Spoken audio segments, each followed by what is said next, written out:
দেখো বন্ধুরা, আজকে অক্ষয় তৃতীয়ার দিন খুব সুন্দর করে পুজো করলাম। তারপরে এই যে জগন্নাথ দেবের প্রসাদ পেয়েছি। প্রসাদের মধ্যে কি কি আছে দেখো। ভাত রয়েছে, ডাল রয়েছে, আর এখানে একটা সবজি রয়েছে সজনে ডাঁটা, আলু দিয়ে, পটল দিয়ে, ছোলা দিয়ে।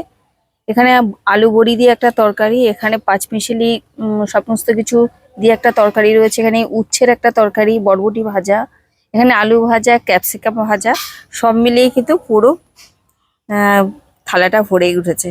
আর আজকে আমরা এত সুন্দরভাবে এখানে ভোগ প্রসাদ খেতে পারবো এটাও ভাবিনি।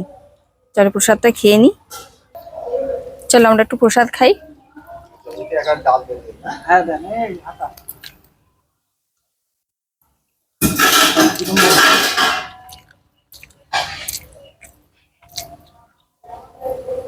টক ডাল করেছে।